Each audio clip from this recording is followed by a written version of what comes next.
Hello everyone, it is I, McLeod, and today I'm playing the new Sanavalon deck. It's not exactly new, but it got a bunch of, well, two cards worth of support, and a new skill. And let me tell you, this skill is actually fairly balanced, and really the kind of design that I actually like for Duel Links. It doesn't really do anything obscene, it just fills your extra deck with sun monsters, which I think is really cool. And it gains you life points. That's all it does. It gains you life points. It gains you life points twice in the course of the duel through the second effect. So in total you gain like 3,600 life points, which I think is completely fair and balanced. That's of course not accounting for the effect of like Son of Alon, what's it called? Sunvine Healer, that can also get you some life points, which I think is a pretty cool way to like make a deck that has already like working pieces and combo lines and that functions already see more competitive play in an environment where decks that are already functional but get a completely busted skill have dominated this format for the past year, basically. On top of that, we have two new cards worth of support, the Sunvine Shrine, which is basically a Call of the Haunted every turn, which was pretty good, and the Sanavalon Daphne, which doesn't look like much, but is actually really interesting in terms of the arrows that it has in order to enable Sensed Shadow more easily. Note that I'm playing a rather unoptimized 20 cards version of this deck. Many people have taken to playing part of Avarice, which I do not have because it is a selection box exclusive. Thanks, Konami. And Zaga recently topped a tourney with this deck, playing a version that also played like Camellia, Princess of Plants or whatever its name is, and some Rika monsters. But this version really relies on Longfire Blossom, which I also do not have. Thanks, Konami! That's basically the deck. It still does the same thing as before, which is to make Direct Directory and Bengal Lancer, the Resurgence, all in one turn. And that's your turn one setup, except this time you get many more life points. And if you're lucky and you have part of Avarice in your opponent, you can even recycle a bunch of stuff in your graveyard to your extra deck, which is pretty cool, in order to get some of the tech cards that you have, like Effect Veiler or Rose Archer. It's very important that you start with Sunseed Genius Loci, because this time you do not have a skill that puts it on the field for you, which is why I'm playing 3 Unexpected Die. I'm considering maybe 1 copy of Rescue Rabbits or a second copy of Sunvine Sowing, which pretty decent card. What else is there to say? Maybe you don't need 3 Dryas in the extra deck, considering the skill puts 1 out there for free. Maybe this can be a Sunvine Healer or Sunvine Gardener. 2 is a good number to be running there. Same with Melias, you don't need a second Melias because the skill just gives you 1. Same with Daphne, and yeah, that's... I don't know what else to say. Enjoy the replay. This is a COG, replay COG of course being the place where people play fun decks and interesting strategies. Just kidding, it's the place where people play meta decks even though they already reach COG and they have nothing else to prove, which is really fun. I love playing against these same decks that I had to face while climbing the ladder to get to COG, only for this hell to not stop anyway. I did open a pretty solid hand with the Sunvine Sowing and the Unexpected Die getting me a Genius Loci. Genius Loci I'm going to link off immediately into Sanavalon Dryas, which then is going to get me a Sunvine Shrine. Normally I would have gotten the Sowing here, but I already have the Sowing, so I don't need to.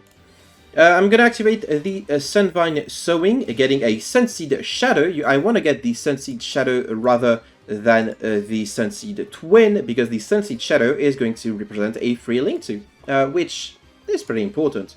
Because I took damage, Dryas then summons a healer. You can go for Gardener or healer here. It's not really important, just gets you a very tiniest amount of life points. I'm going to link both of these off into a Sanavalon Daphne. Then I'm going to use the skill because I got tired of like the yellow button just being there. You know, I hate this yellow button. This yellow button has been the bane of my existence. So I get a bunch of life points, then activate the Sunseed Shadow's Graveyard effect, targeting the Daphne in order to special summon a second Daphne, link a Daphne and a Dryad off for Melias. Melias is going to revive a Genius Loci, which at this point, if I did not have the Sunvine Shrine, I would link up the Genius Loci into another Sunavalon Dryas in the extra monster zone to get the Sunvine Shrine, because Sunavalon Dryas is not actually once per turn. So, instead I'm just going to put the Genius Loci and the Daphne into the second Melias, because I already have the Shrine. Yeah.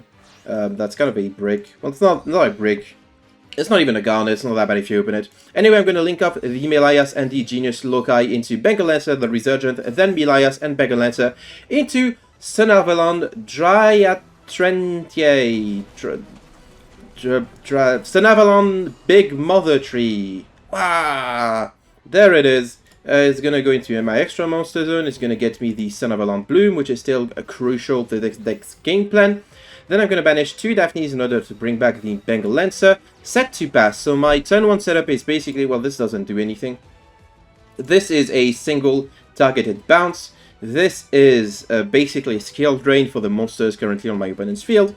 And this is just protection for, like, Dark Hole, I guess. Forbidden Chalice, maybe? I don't know. And next turn I can tribute the Bengal Lancer. It's going to get banished. I'm not going to get it back to destroy up to 4 cards on their field, which is pretty good. I would have been able to extend further if I had committed to the Sunvine Shrine, sending the Sunvine Maiden, but I wanted to keep the Maiden. And then this would have gotten me a Loci, with which I would have been able to go for the Thrasher. If I had gone second, this would have been an easier TK. Or a Gardener, or a Healer to gain a bunch of life points. And then I should probably just get one of the Dryas for the second, well, the first Healer in my extra deck. Anyway, my opponent is, of course, playing one of the best decks of this format, because this is what you do in COG, you know? You just click the yellow button over and over again. They're going to normal the Burst Soul Shark. And then Burst Soul Shark is going to summon a double Fin Shark, so, you know, they're not even a good deck builder or anything. They're just playing whatever fits their blood. They're going to go for the Diamond Dire Wolf, which... This is something that you usually do with the right hand and left hand shark, you know, because then you give your Diamond Wolf protection against itself. It doesn't have to destroy itself to pop a card on the field. Regardless, on summon, I'm just going to bounce it with the Bengal Lancer back to the extra. They're going to activate the second part of their skill, well, the fourth effect of this skill that just puts a Black Ray Lancer. They're not, I don't know why they don't want to use the left hand and right hand engrave, right? Like, at the very least, this is going to eat the Sunavalon Bloom negate, right? So they can still go and do more stuff afterwards, but they're trying not to. They're like, I'm not gonna use the cards that I put in my grid for my yellow button. I'm very good. 8 win streak this guy had in COG. Can you believe this shit?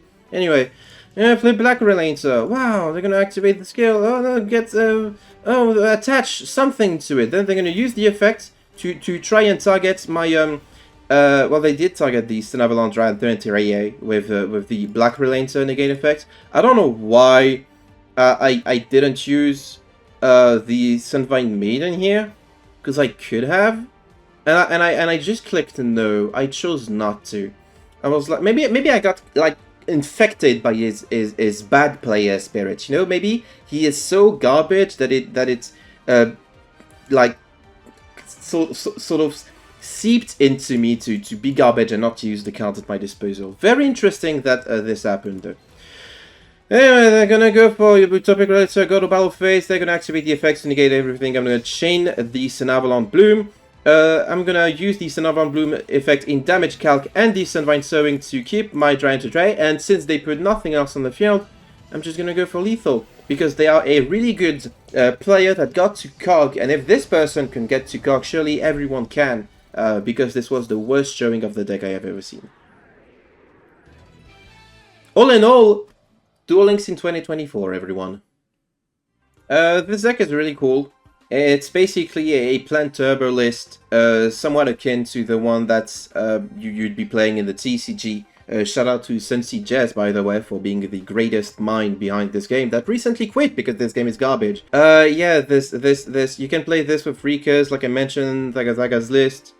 But it doesn't really, like, change the fact that this is still a rather underpowered deck compared to all the rampant bullshit of this format.